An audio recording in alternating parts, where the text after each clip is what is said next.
بسم الله الرحمن الرحيم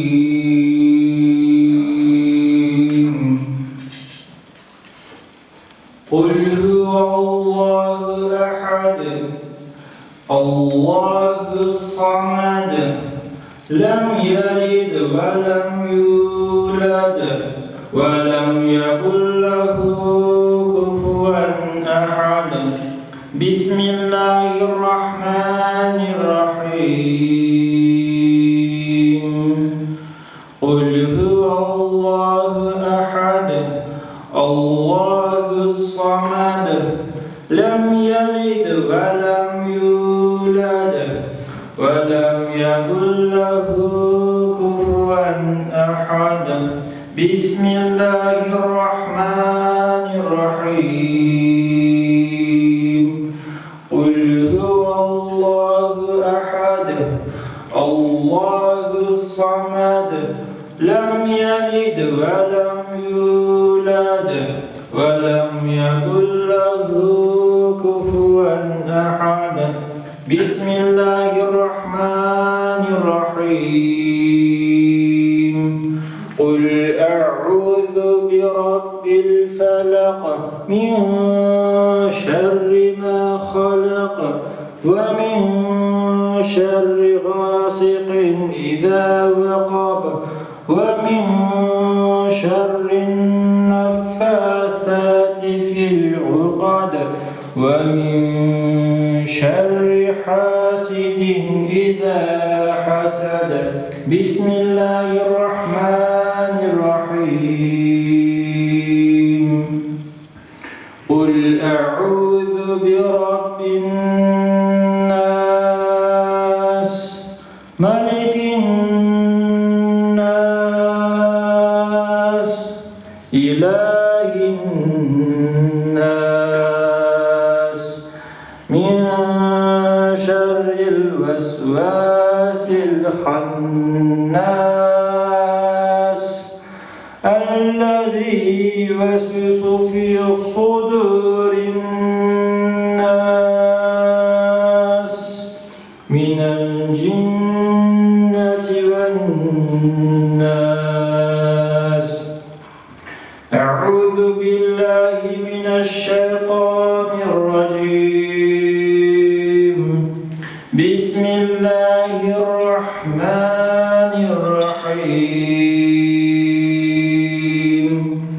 الحمد لله رب العالمين الرحمن الرحيم مالك يوم الدين إياك عليهم ولا الضالين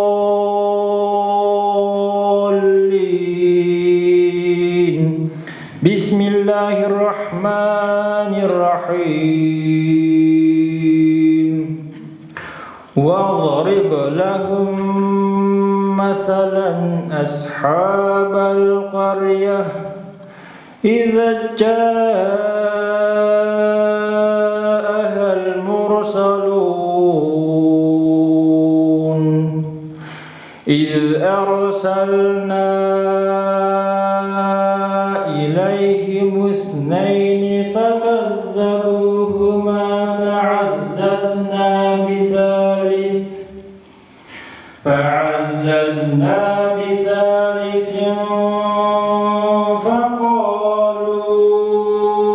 فقالوا إنا إليكم مرسلون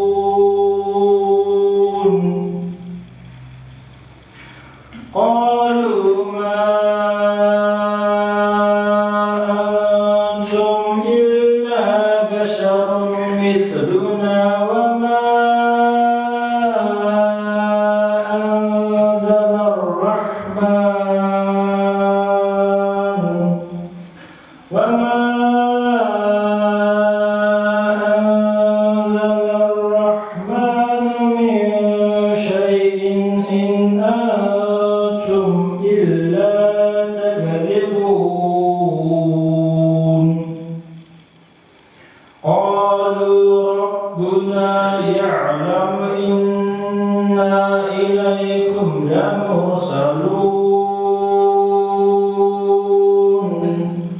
وما علينا إلا البلاغ المبين.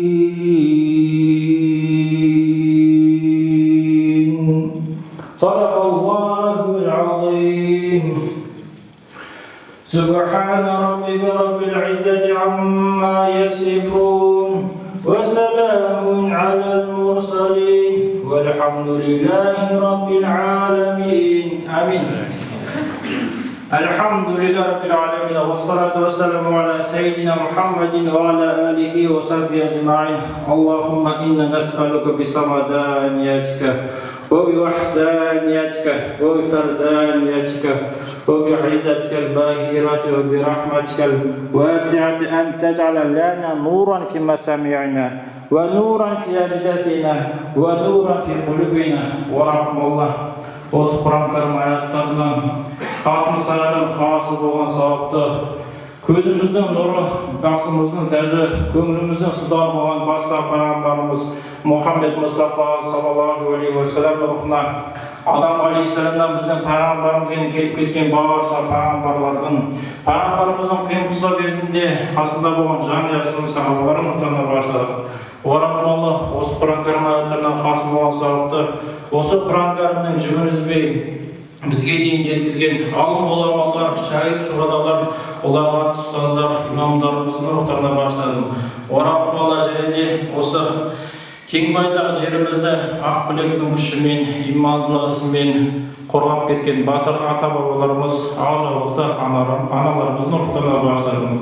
Орапмалла Құран кәрім аяттарынан хасым болған сауапты осы Қазақстанымыздың рухани байлығы болған Қожа Ахмет Яссауи, Арыстан Баб сияқты осы екібастұз өңірінде болған Жандарбек Ишан, Исабек Ишан аталарымыздың мәшһүр аталардың рухтарына бағыштадық. Орапмалда және де осында әмин деп қол жайып отырған ағаларымыз, әпкелеріміз, қарындастарымыз, бауырларымыздың өз жұртын алғаш жұрттан Құраннан өткен үштіктен Құраннан өткен барша мархумдар рухтарына арнайы бағыштадық. Орапмалда осы Құран кәрім аяттарынан және хатым сайран хасы болған сауапты осы Құранның оқылуына себепші болған Әшкеұлы Мұрат, Смағұл ұрпағы Ержан, Мұқатайұлы Мұрат, Қадысқызы Анар, Қанапияұлы Жұмаш, Уақитұлы Оташ, Жиенбай ұрпағы Мұрат, Бәтенұлы Жүрсін, Бауыржан қызы Алмагүл, Тәттімбетұлы Ардақ,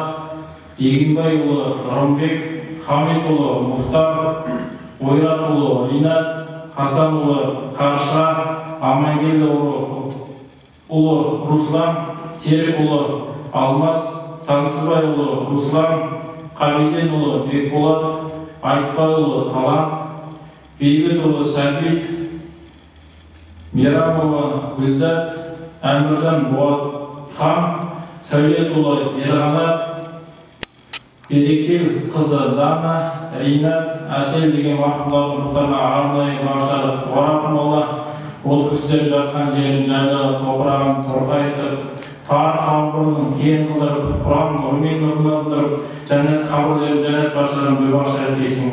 Артта оның ұрпақтарына дендеріне саулық, бастарына аманшылық, іс кәсіптеріне берекетіңді беріп, отбасыларына бірлігіңді, мейіріміңді, ырыстарыңды, нұрыңды өзіңнің сүйікті құлың пайғамбарына лайықты, ата-бабаларына лайықты ұрпақ болуын жасайсың. Және де баршамыздың осы қасиетті ораза айында ұстаған, Рамазан айында ұстаған оразаларымызды, берген садақаларымызды, жасаған құлшылық ғибадаттарымызды, жақсылықтарымызды, Мекке Мүкәррама, Мәдина Мұнауара, Рауза-и Мутаххара сияқты қасиетті күндер мен түндерде қабылға дұға тілектерін қатарына қабылға жасайсың. Елімізге тыныштық, жұртымызға аманшылық беріп, баршамызды осында жиналған сәтті келесі Рамазан айында төрт көзіміз сүретін Рахматика я архамар рахим. Аллаху акбар.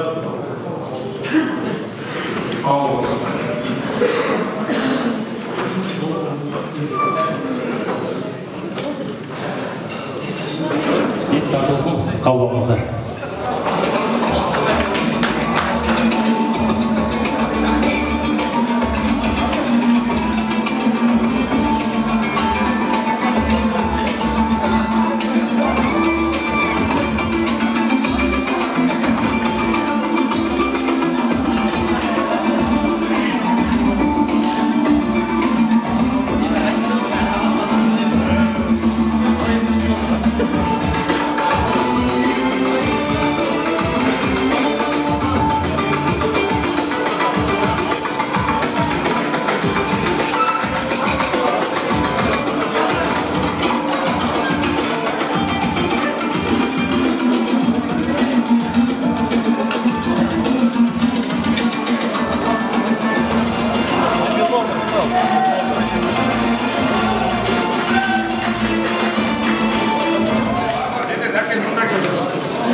ой түйінін түсіне білген ертіс баян өнер азаматтары.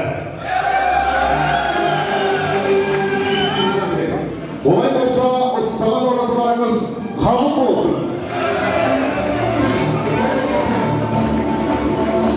Азаматтың ақтаннан бері қаймана қазақтың қай баласы болсын, Наурыз мейрамының қадір қасиетін телеп түсінуде.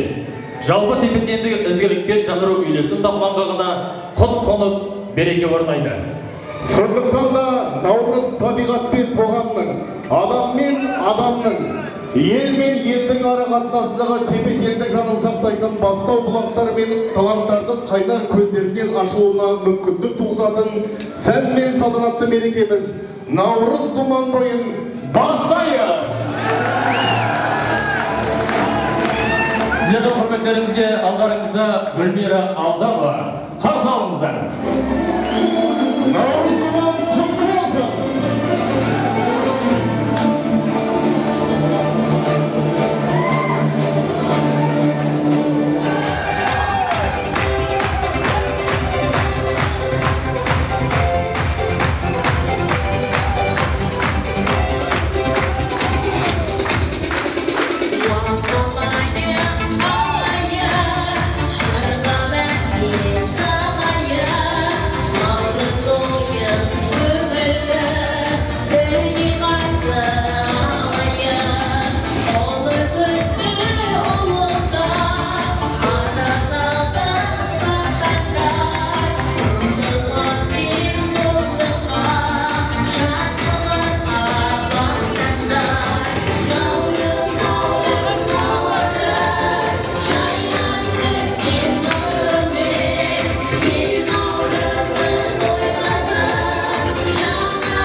Павлодардан келген өнерпаздар деген кезде Павлодардан келген өнерпаздарды барынша бар екендеріңізді білдіріп қойыңыздар. Жақсы ма?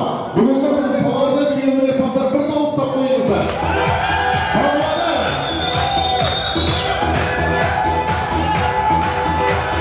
Ай, шіркін! Бүгінгі біздің Наурыз думан тойына Баянауыл бөлінен келген өнерпаздарымыз жолдап қояйық.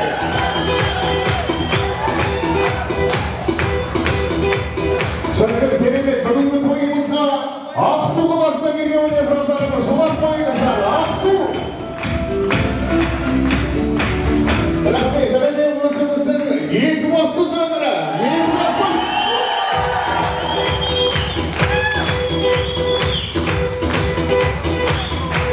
Рахмет, абай болса, ардақ тұрғай құрметті өнерпаздар, дәл қазір сахнамыздың төріне дәстүрлі әнменен бүгінгі таңда Екібастұздың топқа қосқан тұлпары өздеріңіздің сүйікті ұлдарыңыз Жайдар батырларыңызды ортаға шақырайық. Қос тобы жүректен табысатыңыздар.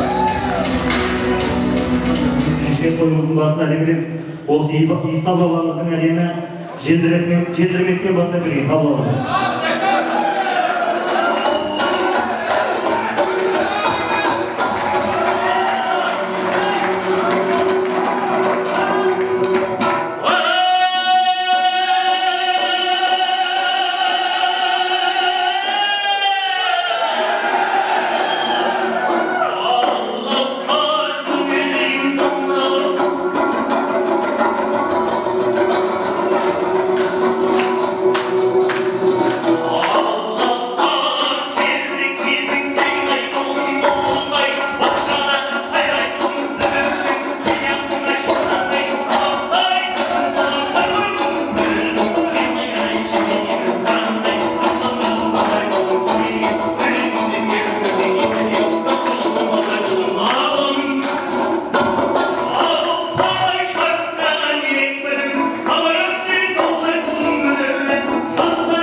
бүгінгі күні осындай дәстүрлі әндеріміз дәріптеледі. Және де ұлттық ойындарымыз дәріптеледі. Және де ұлттық киімдерімізді дәріптеу мақсатында бүгінгі кешіміз ұйымдастырылып отыр. Олай болса, қазір алдарыңызда бірінші ұлттық ойынымыздың бірі асық ату ойыны болады. Сондықтан да мына жерде асық ату ойынына жауапты ағаларымыз асықтары дайын болғанша әр дастарханнан 2 адамнан тіркелуге болады.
күтіп жүрген қыздарыңыз, Медина қыздарыңыз.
Қазақтың жігіттері, қазақтың келіндері.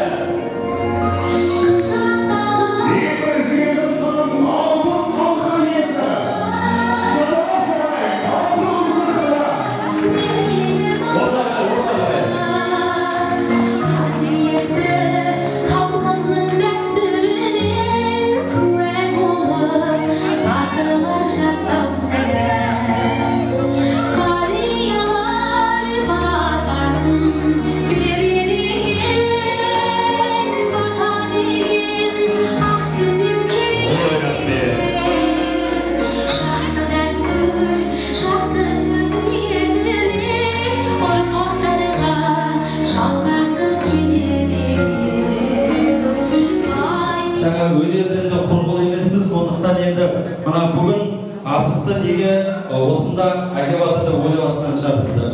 Міне, жаңа айттық, қазақтың атадан келетін мұрасын жалғастыру, ол біздің азаматтық борышымыз болғандықтан, міне, өнер азаматтармен бірлесе отырып, бүгін міне ұлттық спорт асық ату дәріптейтін боламыз. Олай болса, бүгінгі жарысымызға, сайысымызға әр үстелден 2 қатысушы керек. Ерлерден. Уже дайын ба?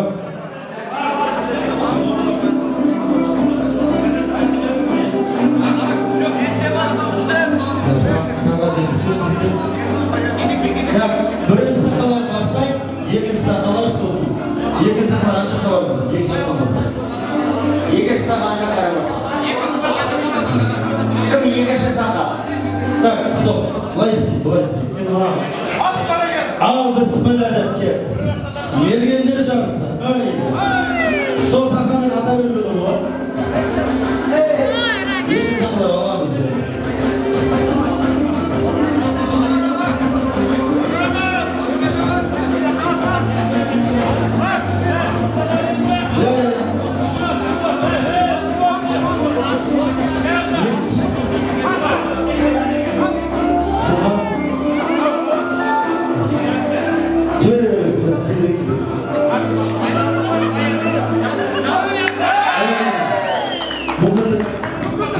Мында келесіз.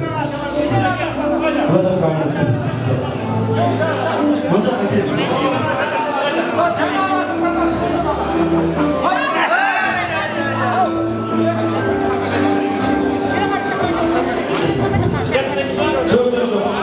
Мүмкіндікті ғана жақындайсыз.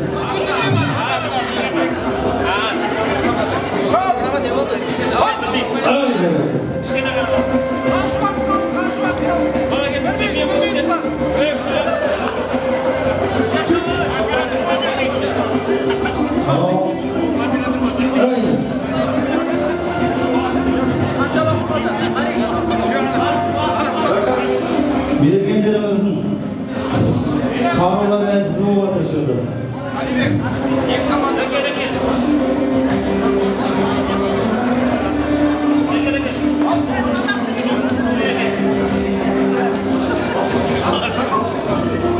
Уақыт сол. Сәк енді бұлай істейміз. Енді әр ойыншы шеңберге жақындайды. Шеңберге.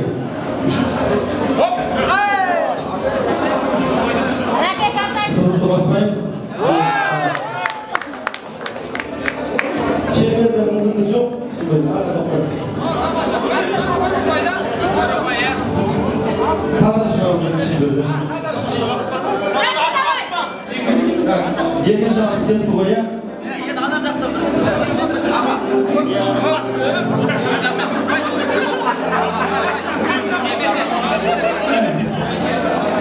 Аға соңғы оңды.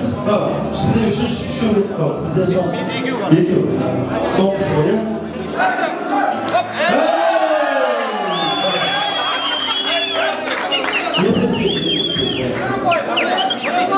Жалғастыр, аға тоқтаңыз.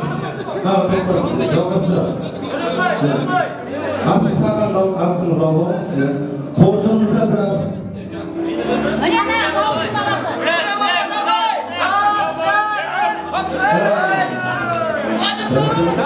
Қазір аға мүмкіндік. Баспаймыз. Мүмкіндік жоқ. Соңғы мүмкіндігіңіз қалды.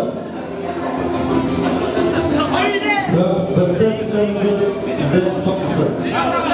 Үшінші атыс. Соңғы атыс. Соңғы мүмкіндік.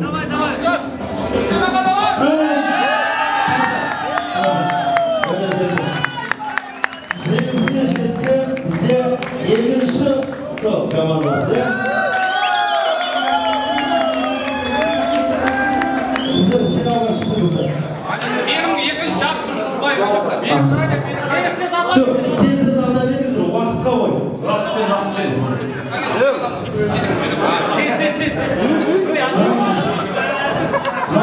Бұналардың әскерге бармаған көрдікті. Мүмкіндік келіңіз. Бұна сіз шығарыз. Дөй тиіспеңіз. Сол шығару керек. Соның басқа. Тура. Қармағарыз. Сол. Жоқ, ана жағалас. Емін. Адамыз. Кілемді баспаймыз. Ереже бойынша кілемге кірмеу керек. Баспау керек.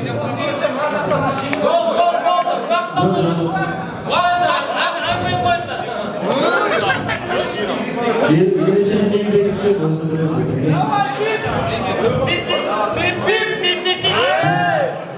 Видно получится. Чуть-чуть попал. Если бірден ой, алда біріңізді қатырақ қаламай, елгендер баса.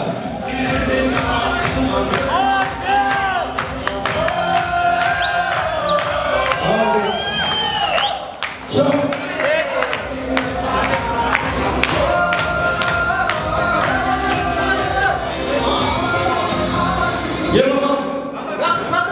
Давай, вот.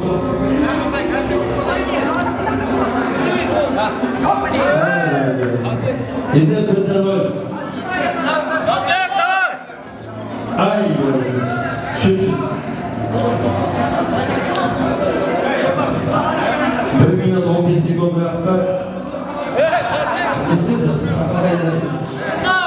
Келесі адамыз уақыт басты. Кішкене қиналдатсаңыздар, уақыт басты. Аспен қайда көзіні қыстырып жібер.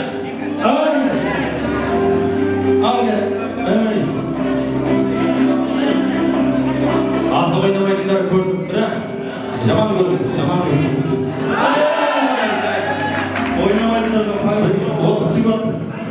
30 секунд ақпы.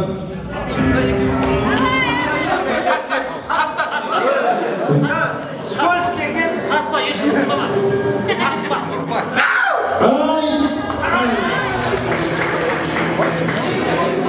Боқтай басай. 5 секунд. 4 секунд. 3 секунд.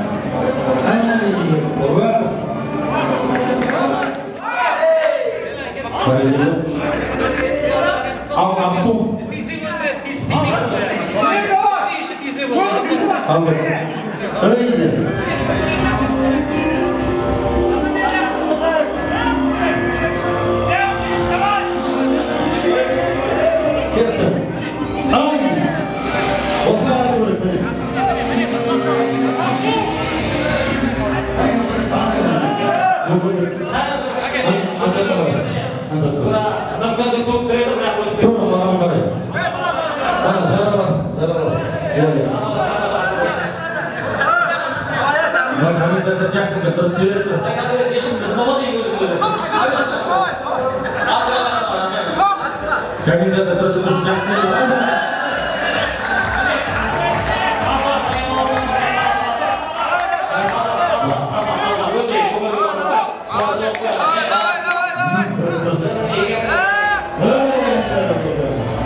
Ассалаумағалейкум, құрметті ағайын. Бүгінгі керемет... Қайттан. Ассалаумағалейкум, ағайын. Бүгін 15 сәуір қасиетті жұма күні Ертіс Баян өңірі өнерпаздарының бас қосуы болып жатыр. Бүгінгі бас қосуда керемет көңіл-күй болады, ән де болады, би де болады, ойын да болады. Ендеше бүгінгі керемет күніміздің қалай өткенін сіздерге көрсететін боламын. Ассалаумағалейкум, құрметті достар. Бүгін міне камера алдында өзіміздің ағамыз Серікжанов ағамыз, қош келдіңіз. Бүгінгі Наурыз Думан өнерпаздардың жиынына қош келдіңіз. Көріп отырғаныңыз үшін жүректен қуаныштымыз. Ассалаумағалейкум дейміз. Уағалейкумассалам. Бүгіндегі осынау өнерпаздарды көріп қандай эмоция алып отырсыз? Жалпы біздің Ертіс Кереку өңірі өнерпазға бай ғой. Бүгін солардың ішіндегі шоқтығы биік, өнердің алдында жүрген азаматтардың осындай бас қосып, бір жеңнен қол бір жағадан бас шығарғанына, және Наурыз тойын тойлаймыз, кешегі бабадан қалған дәстүрді дәріптейміз дегенде шын жүрегіммен қуаныштымын. Бүгінгі кеш несімен ерекше болып тұр сізге? Бүгінгі кеш енді мына Екібастұз қаласының өнерпаздары, Екібастұз ауданына қарасты өңірлердің өнерпаздары бұрыннан бас қосып жүр. Бұның ерекшелігі біздің бірлігімізді осы Кереку өңіріндегі өнерпаздың барлығы келіп, осы біздің Екібастұздың қаласында осы бас қосып, өнердің өрге сүйреп және ұлттық ойындарды дәріптеп отқанда мен шын жүрегіммен қуаныштымын. Ертең бұл интервьюді экраннан тамашалайтын боламыз. Жалпы естелік қой. Естелікке не айтар едіңіз? Мен енді өнер деген ауыр жүк, бұл жүкті көтеріп әркімге бермейді. Бұрынғылар айтады, батыр деген барақ ит, долданған екі қатынның біреуі табады дейді. ақын деген ақсаңырақ ілеуде біреуі шығады. Өйткені біздің аналарымыздың жанының тазалығының арқасында, біздің аналымыздың әлдейінің адалдығының арқасында біз осындай болдық. Рахмет тілегіңізге, ниетіңізге. Енді бір сұрақ болып тұр. Дресс-код дегенді естідіңіз бе? Жалпы киім. Неге кәсіпші ормен келдіңіз? Жоқ, мен киіп келдім. Киіп келдім? Ана жерде жаңа ыстық болғаннан кейін шешіп қойдым. Бәрекелді, рахмет сізге. Ниетіңізге рахмет. Алла разы болсын. Ассаламағалейкум, Нұрболат аға. Уағалейкумассалам. Қош келдіңіз. Қош келдік. Бірінші сұрақ, үстіндегі киіміңіз өзіңіздікі ма? Жоқ. Жақсы. Көңіл күйіңіз тамаша. Бүгінгі өнерпаздарды көріп қандай эмоция алып отырсыз? Өте жақсы бір көңілде, сондай бір ризашылықпен қарсы алып жатырмыз. Тамаша. Енді бір сұрақ қоям. Дәл қазір ойыңызға қандай ән келіп тұр? Ана жайлы. Қандай? Шет жүрсем сағынарым, шабықсам шабынарым, анашым сен ойласаң табынарым. Тамаша. Ендігі бір сұрақ, мынау естелік қой. Естелік ретінде не айтар едіңіз? Естелік ретінде айтатыным бүгінгі мына ұйымдастырушыларға, бүткіл Ертіс Баян өңірінің өнерпаздарын басын қосып, осындай бір кеш ұйымдастырып атқанына, мына қасиетті Рамазан айында оразаға ауыз ашар беріп жатқанына көптен көп рахмет айтамыз. Осындай кештер көп болсын. Өнерпаздарымыз әрқашан халықтың алдында сайрай берсін. Амин, рахмет аға. Дәл қазір менің жанымда Керек өңірінің Азулы асабасы өнердегі ағамыз Бадыхан. Ассаламағалейкум. Уағалейкумассалам. Көңіл күй қалай аға? Жақсы, өте жақсы. Бүгінгі өнердегі аға бауырларды көріп қандай әсер алдыңыз? Бүгін енді қасиетті ай, ораз айында мына бір әдемі кеш болып жатыр. Керек белді азаматтар, өнер азаматтары бас қосып, өте бір ауқымды шара өткізіп жатыр. Оның ішінде ұлттық ойындар, әдемі әндер шырқалып, міне сол кешке әдейі баланы алып келіп отырмын. Сол қазір кішкене жастарға өнеге болсын, бала кезінен көріп үйренсін деп ұлымды осы шараға алып келіп отырмын. Өте жақсы, көңіл күйдеміз. Дұрыс. Бүгінгі кеш несімен ерекшеленіп тұр? Бүгінгі кеш өзге кештерден кішкене ерекшелігі баршасы қазақи нақышты киіммен киінген, және де қазақи ұлттық киімдермен, ойындармен ерекшеленеді. Ендігі бір сұрақ, үстіндегі киіміңіз өзіңіздікі ма? Киім өзіңіздікі ма? Киім өзімдікі, өзіме жеке ұлыма, өзіме жеке тіккіздік осы шараға. Енді бір сұрақ, киелі сан? Киелі сан 7 саны деп ойлаймын. Ең керемет ұлт? Қазақ әрине. Рахмет. Дәл қазір менің жанымда Керек өңірінің Азулы асабалары. Ассаламағалейкум. Уағалейкумассалам. Уағалейкумассалам. Қош келдіңіздер. Көңіл күйлеріңіз қалай? Көңіл күй өте керемет. Көңіл күйінде мынандай Ертіс Баян өңірінің азаматтары осындай ауыз толтырлы азаматтар тұрғанда керемет. Эмоция қалай? Бүкіл бауырларды көріп бүгінгі ауызашарда. Енді мынау жалпы Павлодардан бастаған, Оразбек бауырымыз бастаған үлкен керемет жоба ары қарай екібастұз киелі жерде өзінің жалғасын тауып жатыр. Әрине бұл жерде эмоция айтарға сөз жоқ. Мына қаншама көрмеген бауырларымыз, ағаларымызбен қауышып, наурызда ары қарай жалғастырып, қазақтың салт дәстүрін өрбітіп, ұлттық ойындарды ары қарай нақышына келтіріп жатқан біз өте ризамыз. Алла риза болсын. Тілеген дұға тілегімізді Алла нәсіп етіп, риза болсын деген ниетіміз бар. Рахмет. Ендігі сұрақ сізге, бүгінгі кеш несімен ерекше? Мен 4 жолмен қорытындылағым келіп отыр. Түскенде жақсылардың ортасына, сөз салайық ағайынның алқасына. Бүгінгі осындай отырысымыздың керемет өтуі Ертіс Баян өңірінің өнер азаматтарының арқасында. Бәрекелді, рахмет. Алла разы болсын сіздерге. Аман болыңыздар. Ал ендігі бізде қызық болып жатыр мына жақта. Қызу ойын болып жатыр. Қазақтың ұлттық спортына енген асық атысы. Кет. Финалда командалар бір ойыншыдан. Әр дастарханнан екі қатысушыдан өздерінің бақтарын сынап жатыр. Көреміз. Онда ату жағын еле уақыт бір минуттай. Үлгерген кішкене басқа ұлттық ойындарымыз бар кішкене. Уақыт жағын ұтайын тұрып жатырмыз, сонда да бізге түсіністікке қараңыздар. Бір минут. Асық ату өте қызу жүріп жатыр. Дәл қазір финалдық ойын болып жатыр. Кімнің бағы жанып бірінші орынды иеленеді екен. Тамашалайық.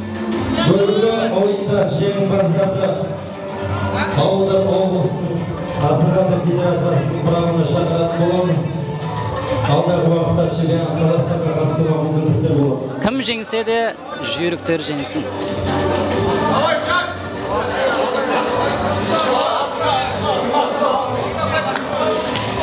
Стоп, вақт, время. Так, есеп. Жеңген.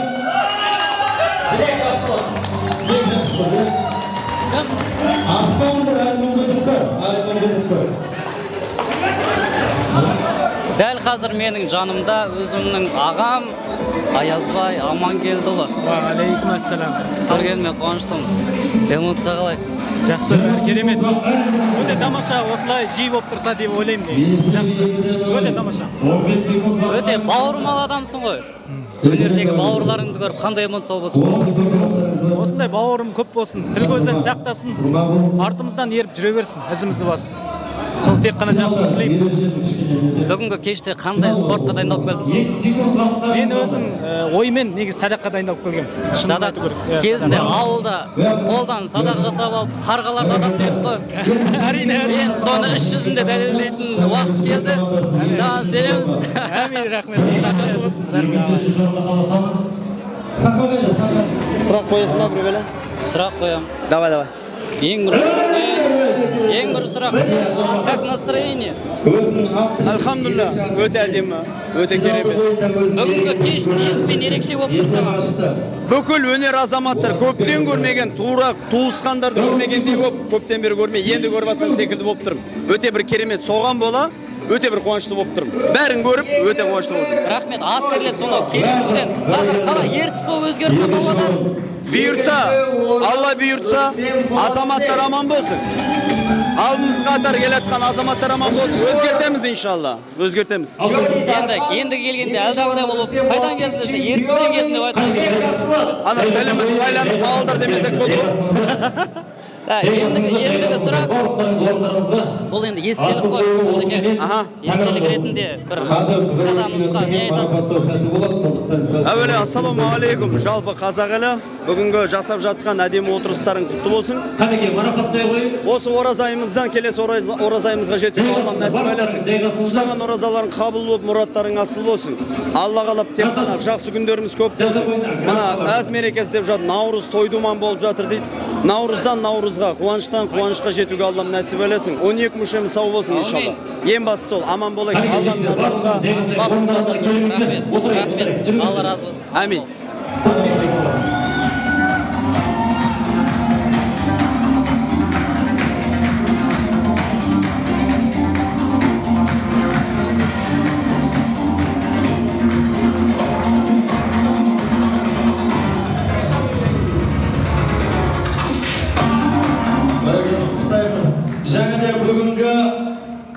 Облыстық өнер жұлдыздарының арасында өткен асық ату спортынан чемпион атанған Тілек Жақсылық болып аталады.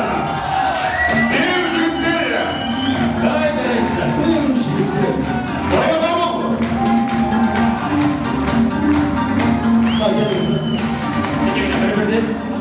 Бір-бірден берсеңіз болады. Құтты болсын. Жеңістеріңіз құтты болсын, сіздерге кіл сайман десеңдер.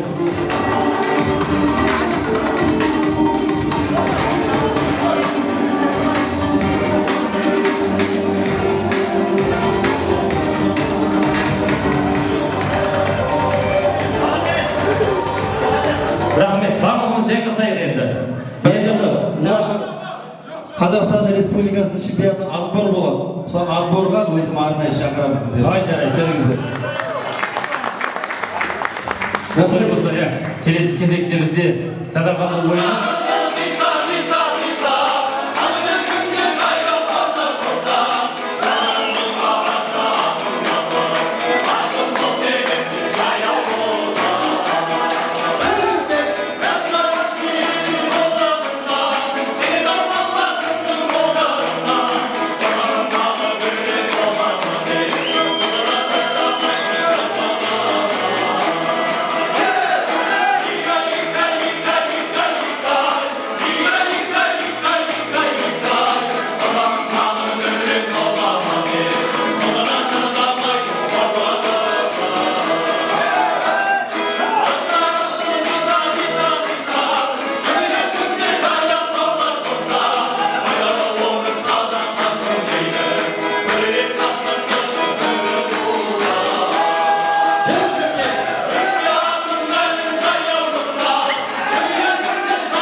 Çok bozulmaz.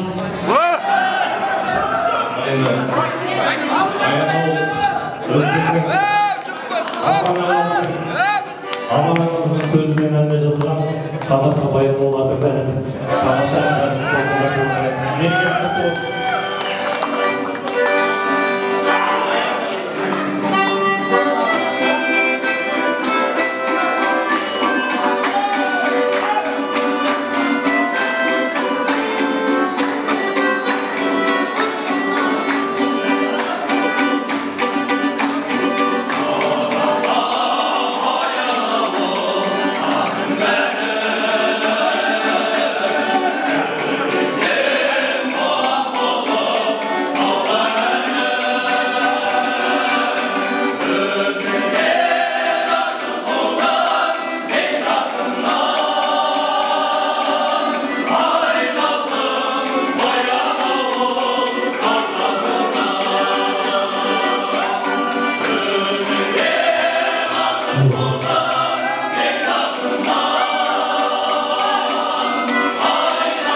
Адырнасы, басы, кірісі, желбіреуі дейді, аты кіріс.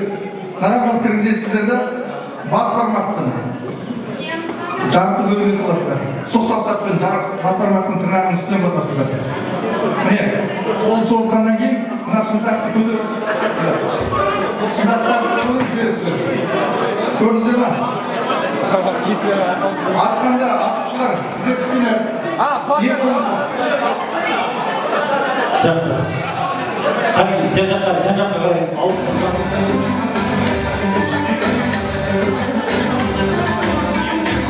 Ал бір қошеметтен қойыңыздар.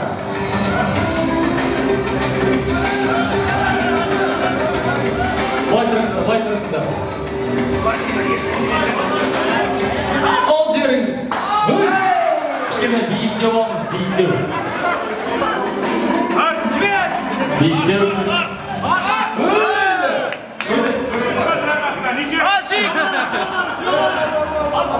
Асик! Ал жаңағы Қазір шей екі ұпай, алда. Оңға қарай бар, оңға. Келесі екінші дастарханнан. Ал қанекей. Үшінші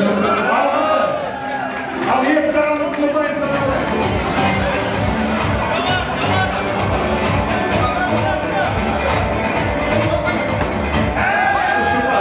Үш ұпай бар Манабек. Жоқ, бұл пробный емес па? Бұл пробный. Бес ұпай.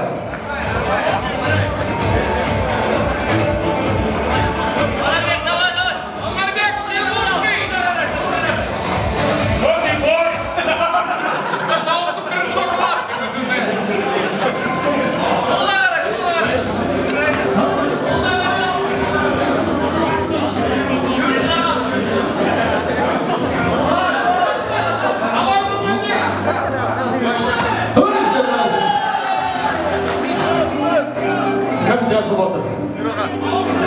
Қартас, артыңда тұр, артыңда.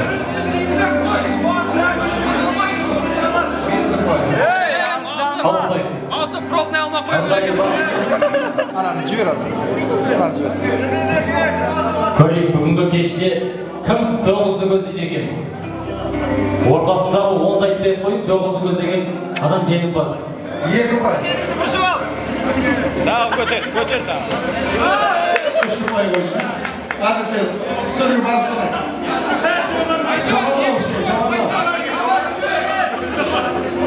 Давай,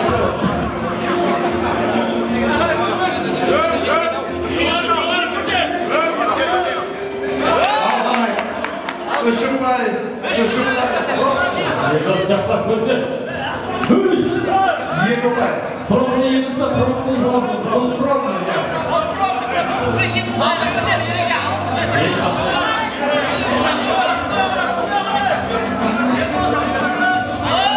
Бес ұпай. Шамай келгенше осы тура атыңыздар, таңын кеспеңіз.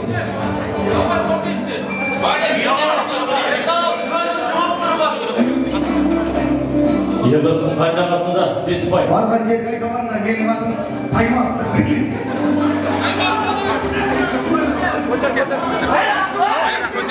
Бұл пробный. Пробный. Давай, нормально. Ал келесі ұпай алды. Қалам.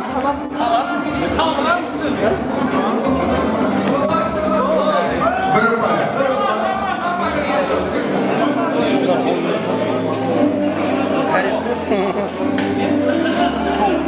Бес ұпай, бір ұпай, екі ұпай.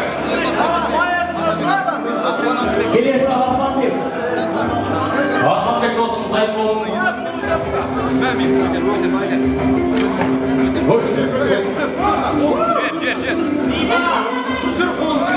Ай, еркек. Төрт ұпай.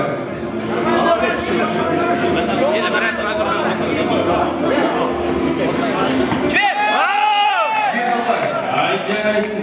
11 ұпай бар. 11 бар.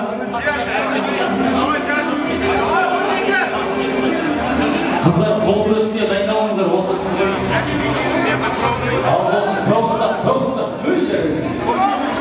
Екі ұпай. Пробный.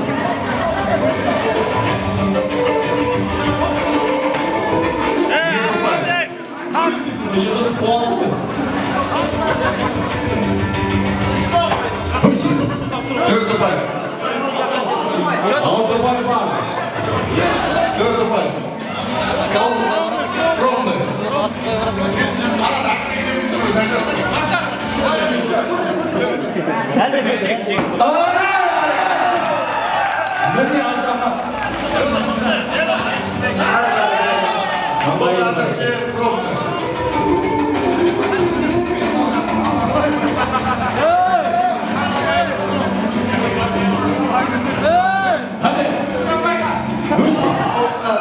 Мәдениет пен өнер азаматтарының арасында өткен қазақ халқының ұлттық садағаты ойынына қатысып, жүлделі бірінші орын иеленген бер жігіттер Мәди Баянауылдар.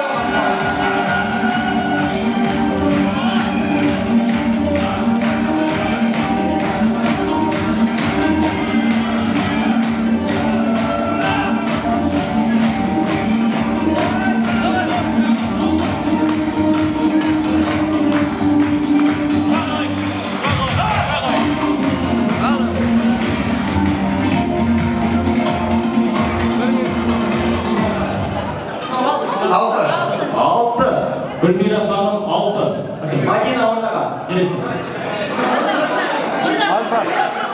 Отырайық, орныңызға отырыңыздар.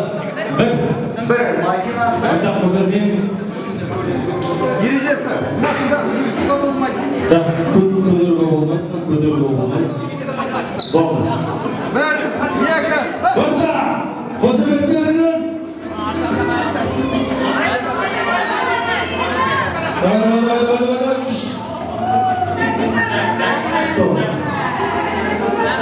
Стоп.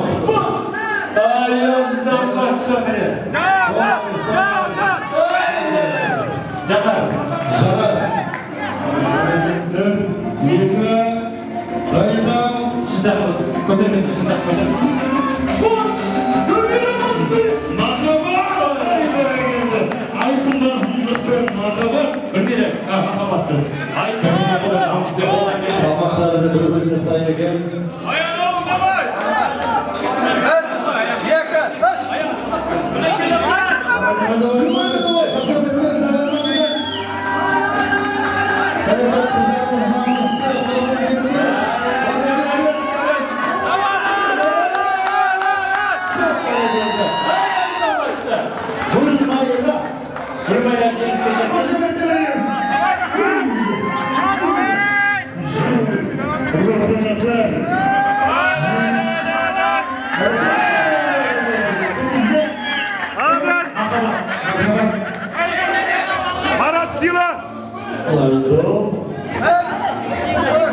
Айнар Марат Сила.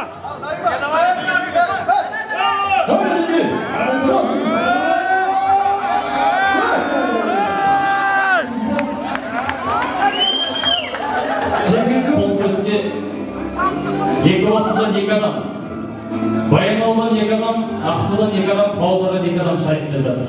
Неменеге? Еркектер. Ер адамдар арасында, айдала беріңіздер.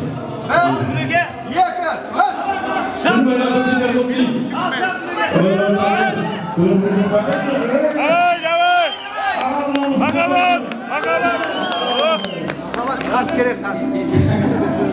Ата бұраға да қат керек. Келе қанын бітті қасашы. Ал, дайын. 1, 2,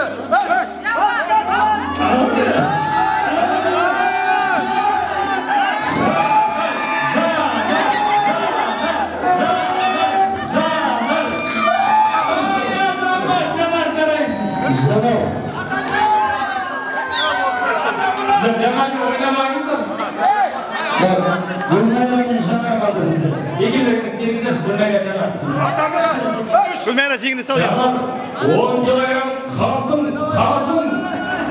Benim adıma 20 kilogram basın. 10 kilogram kapıldı. Nasıl yaptı? 10 kilogram kaç isteyimiz bolda yaptı.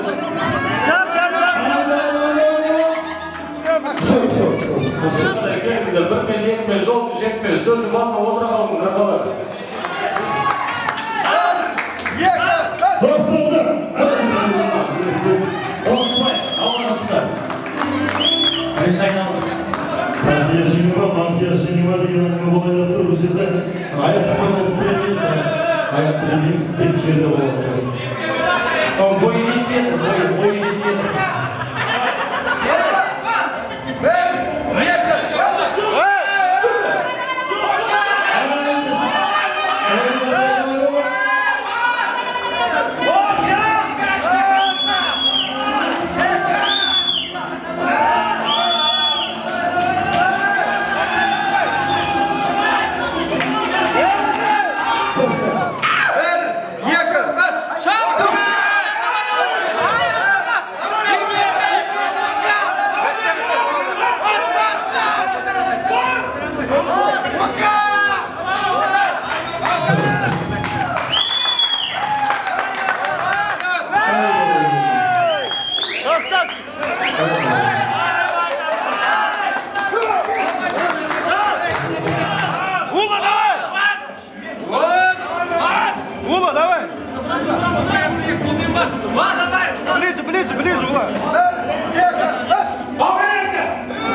Красавчик! Я не мог тут тоже. Я просто...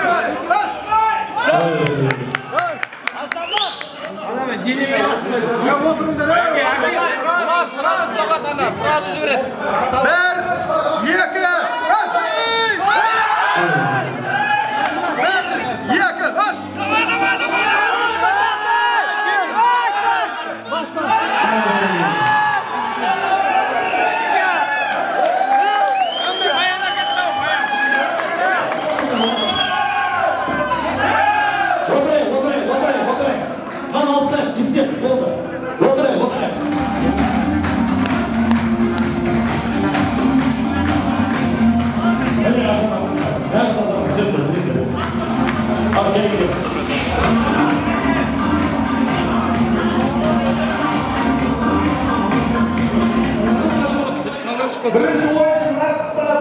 Мен просто.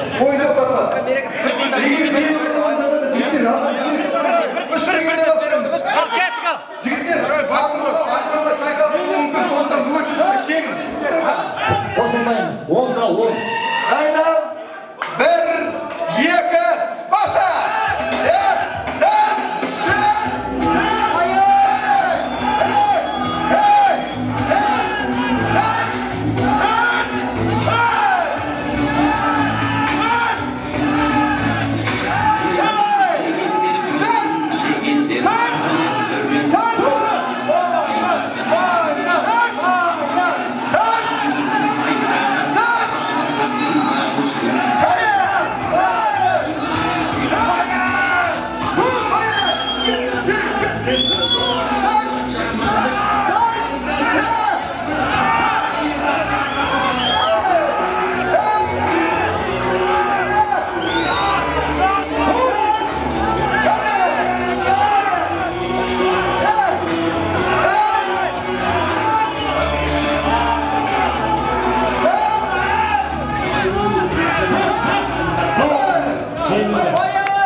Баян чемпионы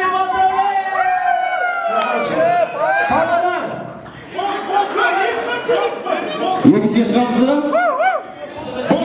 сіздерге құрметтеріңізге рахмет. Павлодар қаласы келесімізде құрметті достар, енді бұлайға бір айтып өтейік. Бүгінгі мына біздің қазақ ұлттық ойынын ойнап берсек таң атып кеш батыр. Сондықтан бізде әлі екі ұлттық ойын бар. Кір тасын көтеру бар. Ой көтеру бар. Ақтоғайлы абзал сөз бастасын, баяндық ақын домбыра күйлегенше.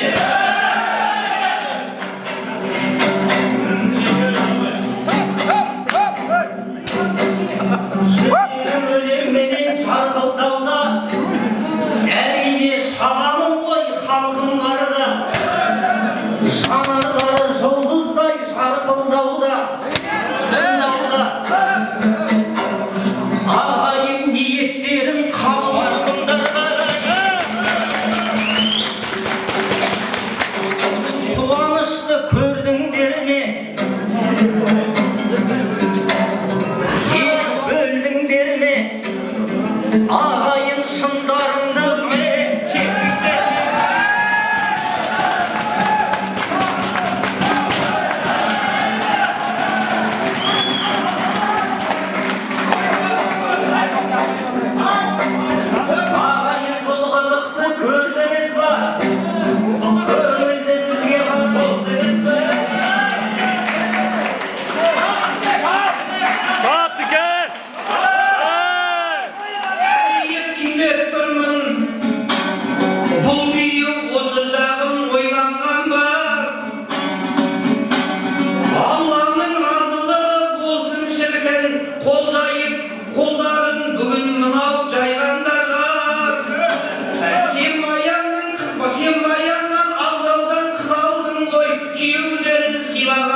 Тұлтуман көптен күткен ұлыс болды.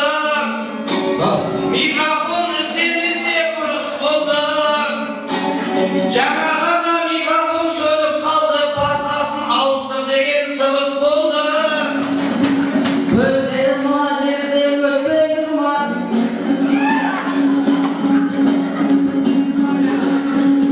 Бәкеңде бар жағдайды реттей тұрма. Бәке бар жеңгелерді берсеңші, менде бір қызға жетпей тұрмай.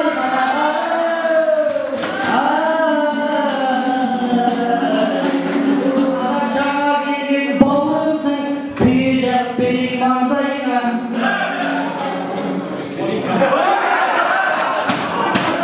Жүрегі түрбіліп тұр, мейлі әлемді сөз қылып жатыр неге? Бұл өзің неменеге сеніп келгені ақындардың ақ болады. Мен езіге тірекке бұрылайын, бұл өзі бір шақта сақтанады. Қайнаған болып тұрсаң тілек кәне, көрініп қандай жырмен ақталады. Болса керек қарындастың дөйдегі көп болады.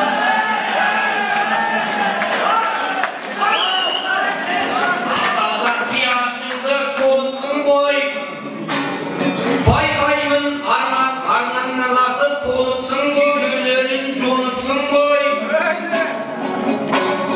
Әкім ағам бұл жерден келген жақынырақ болыпсың ғой.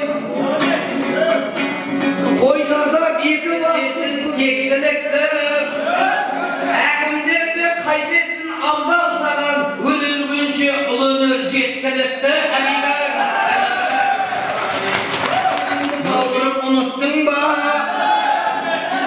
Башой деген ағайын бейбілер ғой, көзге құраш көрінер күйкілер.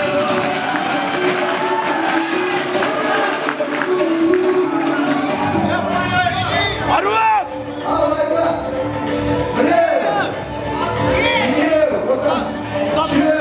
Стоп тұрыңдар! Отырыңдар! Бесеу! Отырыңдар! Алтау! Жетеу! Сегіз! Тоғыз!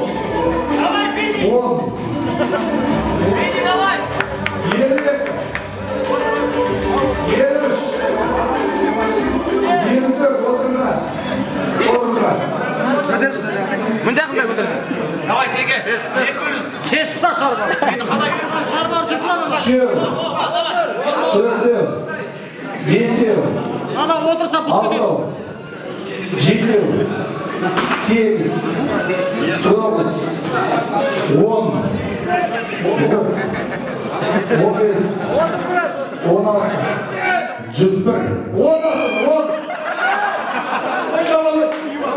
101! 102 asты! 103! 104!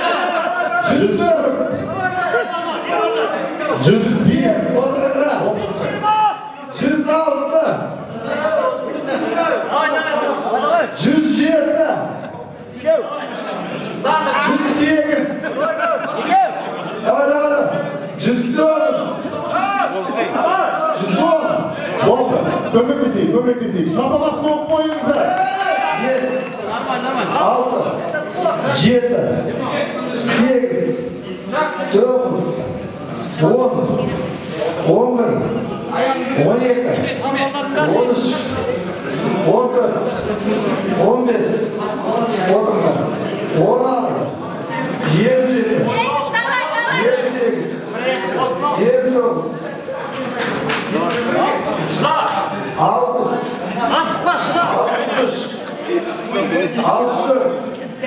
65, 66,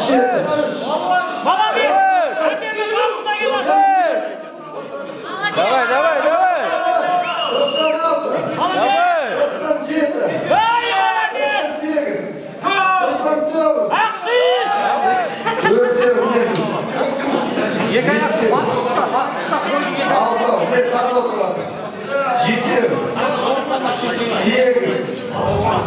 32,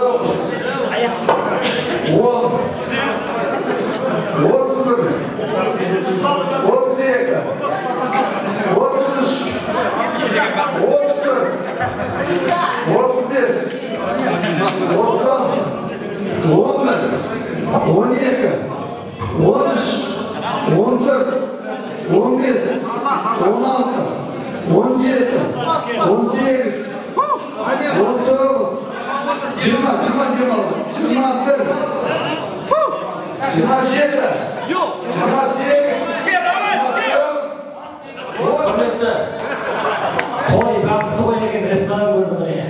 Рахмет келді. Екінші болса кім оқып бізде Женя? Беспек, Женя. Женяға бір болса оқып қойыңызшы. Бағана осы бір сыйлыққа негізі. Осы сыйлыққа көзі түспей жүрген негізі. Саған бұйырды. Құтты болсын.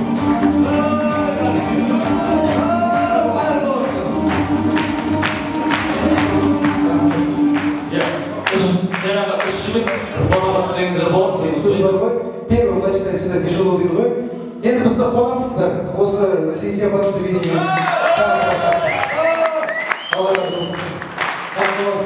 Келіңдер, төртеуі бір қонаққа түсіңіздер, қой көтерген береді. Біздің қатысым жоқ. Мысалы, Альфреди Борын мен Андас Борын жағай жоқ. Келіңдер.